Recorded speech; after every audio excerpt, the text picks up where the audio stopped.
If you suffer from acid reflux or you have a hiatal hernia, if you have one, you pretty much always have the other. But there's an association with another issue that your body can be suffering with from a causative nature. So I'm talking about your thyroid. And between hypothyroid, meaning low thyroid, and subclinical, as it's called, low thyroid, we're talking about 15% of the population suffering from this.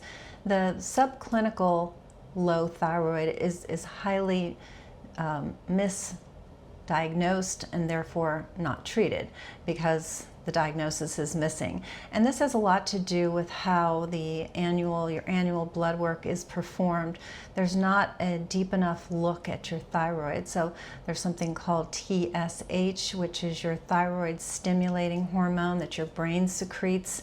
And the threshold of what's considered normal is too it's too big a threshold, meaning it's not very sensitive. So it has to be, this number has to be, when it's high, it means you have low thyroid. But that number has to be extremely high to trigger looking any deeper at your thyroid. And it's for that reason that thyroid problems are missed. Now, how your thyroid functions ties into whether you have, a component in whether you have acid reflux or hiatal hernia. So let's delve into that and see what the connection is. So thyroid hormones are very important for maintaining what's called muscle contractility, so the muscle's ability to contract and move when you want it to, or muscles that move on their own, which is what we're going to talk about in your digestive tract. And so when the thyroid is low, what's called smooth muscle tone decreases. Now that affects the various sphincters of your body.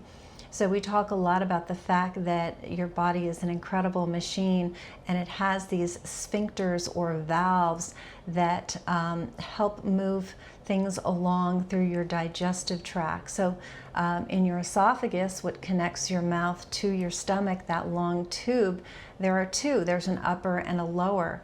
And when they detect food or drink coming, they open and allow that food or drink to pass, and then they close. And so it's a method to keep things moving from top down. You know, there's something coming, oh, open, okay, now close behind it, and then now there's that pressure of keeping things moving top down. And I keep saying top down because what happens with acid reflux is it's going the wrong way. What's happening with hiatal hernias, the stomach's going the wrong way, and it's putting all that pressure going the wrong way from bottom up instead of top down. So when you have low thyroid, these sphincters that detect food and drink, also that open when your stomach is done churning around the food and the contents are supposed to leave and go into your small intestine. There's so many sphincters and valves that detect, okay, time to move from point A to point B. Okay, open, move, and then close behind it again to prevent that wrong directional flow. So if you have low thyroid, the tone of these sphincters is going to be affected, and that's going to make it more likely for you to develop acid reflux, regardless of other factors. So really, really important that we don't miss a hypothyroid. Now, the other thing that low thyroid does is it slows your digestive motility. That's why it's very common to have constipation with low thyroid.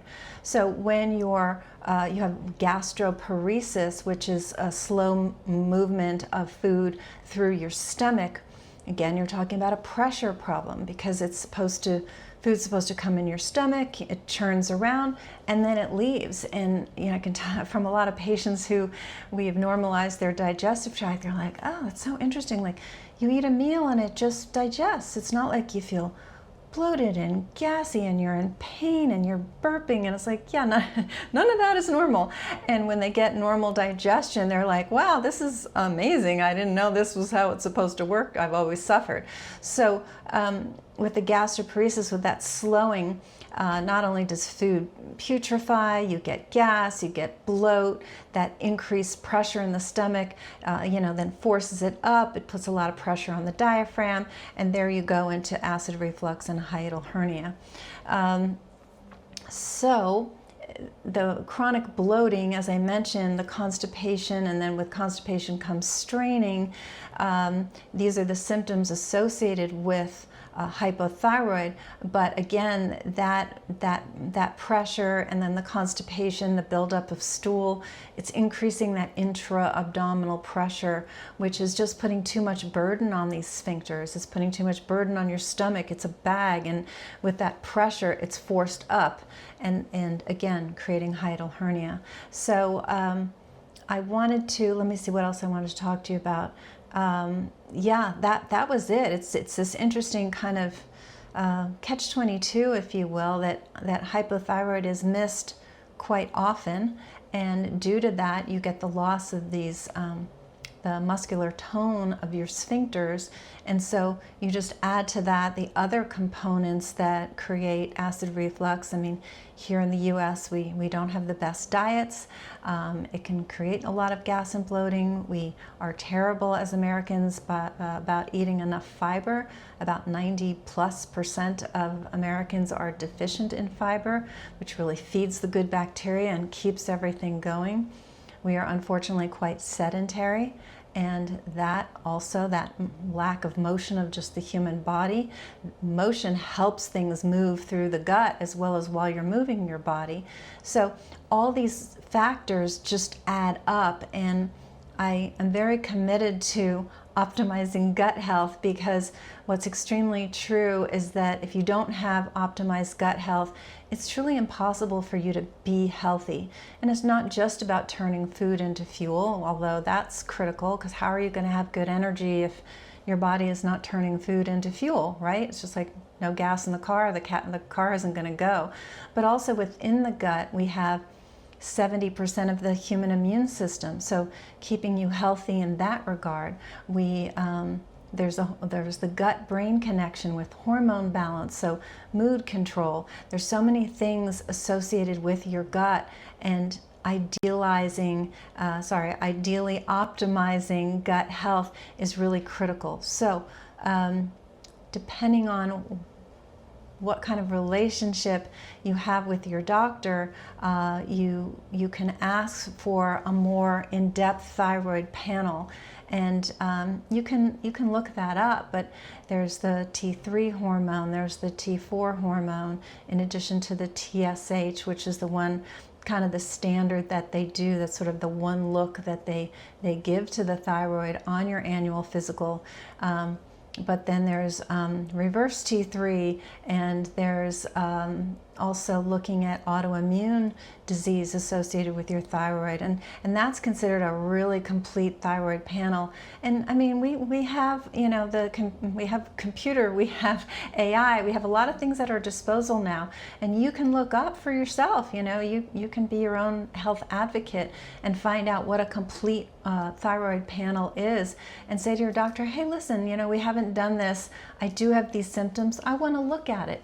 And then, you know, we can help you from how to read it, because a lot of times, because these values are not very sensitive and they're looking for things to be kind of off the charts before they'll give you any treatment, there is a threshold of what's considered optimal. So I'll hold my hands up. You know, you can have sort of normal be here to here, but optimal is a much more narrow gauge. And so that's what we're always looking at, is for optimal function. So we can figure this out. We can help you if you want to. And of course, we're delighted to help you with gut health. But we do work a lot with hormones. And the human body is an amazing machine, and all of the components that you have to assess. I think a lot of times people are surprised when I say, you know, we're going to look at your hormone levels as well. And it's like, what do my hormones have to do with my acid reflux? You know, but they're all very tied together. And I think this connection is very important, and you deserve to know if you have hypothyroid or not, because there's a lot of needless suffering associated with it, even beyond the symptoms. I just talked about the gastrointestinal symptoms, but there are certainly others as well. So I hope you found this informative. If you did, please consider subscribing to the channel. channel. We're trying to increase our subscribers so that more people have access to this information and know what their options are for their health from a natural standpoint, excuse me, and just educating yourself more. So that's what this channel is dedicated to. If you like this video, give it a thumbs up, share it with someone you know who might be suffering in this arena, and I'll talk to you soon.